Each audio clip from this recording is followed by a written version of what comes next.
Hey, this is Randy Velker with Technophobics Anonymous. Welcome back. Today we're going to be looking at Gmail, how to set up your Gmail account. So the first thing we want to do is hop in there and pick up where we left off yesterday. Popping up Google Chrome, the way to get to my Gmail account is to just type in Gmail into the command line up top and hit enter. It's going to go out and search, and the very top response that it shoots back is going to be Gmail. So go ahead and click on there, and now you're at the home page for Gmail. Notice over on the right hand side, this is where you put in your username, and this is where you put in your password. Okay. If you ever, when you put in your username and password, if you ever click this button, remember me on this computer, from then on, you won't have to use your username or password anymore. Whenever you go to Gmail, it'll automatically put in your username and password. It'll shoot you straight to your email. So from then on, you'll get straight to your email without ever putting in those anymore.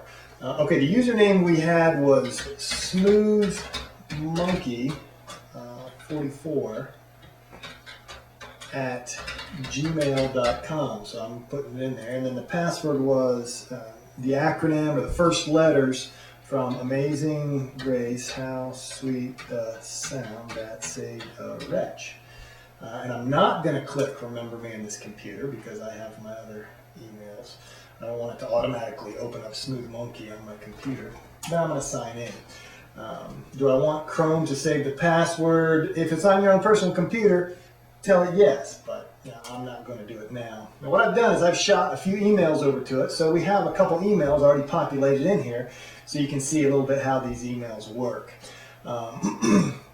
These are the emails in the inbox. All right, there's 5 of them in here.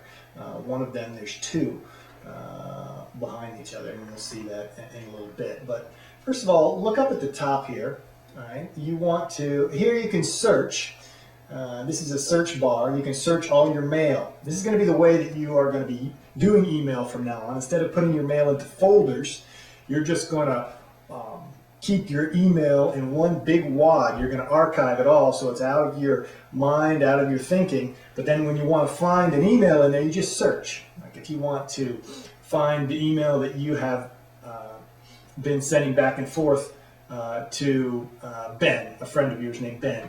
You just type in Ben to up here, and you're going to click search mail, and then all the emails that include are either from or to or include Ben in the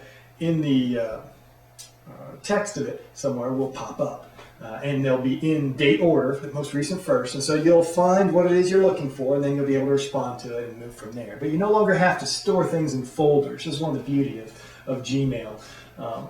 Anyway, go up to the top here where it says settings. We're going to go ahead and click on that. We'll look at a couple of these so we can make sure that we're set up correctly. Now, most of these, the default settings are going to be just fine. You know, obviously you're going to want the English language, how many conversations you're going to show per page. If people have pictures along with their email, you can put in a picture of yourself, so when you send an email, there'll be a small smiling face of you to them, that kind of thing. You can put in a signature that shows up at the bottom of all of your emails. This is where you do it. Put it right in here. Let's move on over to the next one. The account. You can just read through these. They're fairly common and fairly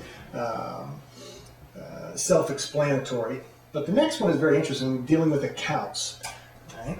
Now, what this does is this allows you to send mail as another email address. See, it says send mail as, that's the first one. And then the third one down, get mail from other accounts. All right? So, this is the one that's going to be very important. If you already have email accounts out there, you might have 1, 2, 3 of them. You might have one, let's say you're at Southern Bell, John Smith at southernbell.net or something like that. What you want to do is you're going to have a username and a password for that email account. What you're going to do is you're going to go get all the mail from that account, and from now on you're going to be checking it and finding it in Gmail. Gmail is the one place that all of your other email accounts can send their email to, and so you'll have one dashboard to be able to take control of all the emails, all the messages coming in, all the messages going out. So from Gmail, you'll be able to send emails from those other accounts as well. If you want people to think that you're sending it from johnsmith@southernbell.net, as long as you own that account, Gmail will be happy to do that. It'll put it right up in the who's it from, who's this email from. It'll be from johnsmith@southernbell.net. But all of it is going to be interfaced right through your Gmail account. So you'll never have to, from now on, you'll never have to go to any other email place to check email. Anyway, let's go right in there and we'll set one of them up. So we're going to add another mail account. We'll click on that. What is the address? What was it? What did I say? John Smith at southernbell.net. A lot of times when you have a internet service provider, they'll try and give you their email accounts. It's fine to take them, but you're not going to want to use them and go check those emails. You're going to want everything to come in through Gmail.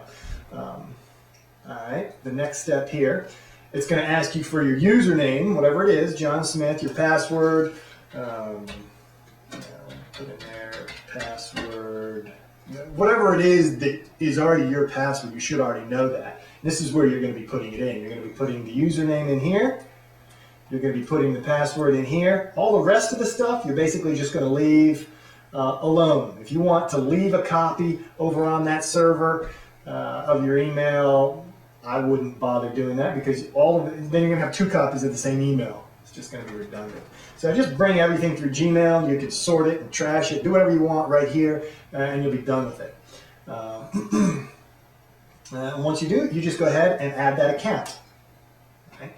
Now, I didn't put in a good password. I didn't put in a good username. But if you put in a good username and a good password, it's going to connect to that account, and then it's going to go get all those emails and bring it straight into the inbox as we have it right here. Let me close that down. And then at the very top, just because you're getting the email from that account doesn't mean you can send there. You're going to have to go into here and you're going to have to add another email address. You add this one right here. The email address is going to be, John Smith at southernbell.net, and you're going to move on to the next step. All right. Now, what's going to happen is they're going to go ahead and send an email to John Smith at southernbell.net, and you're going to have to get that response, which you already should. Remember, we just went in and had all the emails going to John Smith at Southern Bell. Now they're going to, from there, be forwarded to our Gmail account. All right, so Gmail goes and gets them. So now what you're going to do is the email that they just shoot out right here to John Smith at southernbell.net is going to be coming to your inbox. There's going to be a link in there that you're supposed to click to prove that you own that email. So go ahead and click that link, and they'll say, okay, I understand that you own John Smith at southernbell.net. From now on, you can send out emails as John Smith at southernbell.net. All right? So you click on the button here for it to send the verification. It's going to shoot off, and you're going to have to click that link in your email box before you're going to be allowed to send email as John Smith from southernbell.net or at southernbell.net.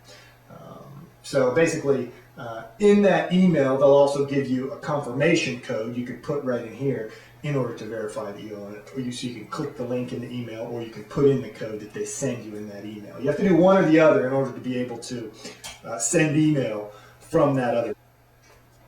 The joy of this is that you may have 5 different email accounts, right? And all of these email accounts are sending emails, but there's one specific dashboard, which is Gmail. And that's the place where all the emails come in, so you can sort them, trash them, do whatever you want with those emails from the one location. And from that same location, you can reply to them and send as if you were sending from any of those different email accounts as well. So Gmail is excellent as a dashboard, as a place to keep everything organized in your email world, all the communications that you have. And right now you may just have one email account, and that's great. It's still going to be useful for that. But as you get more email accounts for specific things that you are doing, you're going to really see the power that Gmail just puts at your fingertips for free. All right, next we're going to be looking at how Gmail how actually to use the inbox in Gmail, how to sort your mail, and how to use it to its fullest capacity. So we'll see you next time.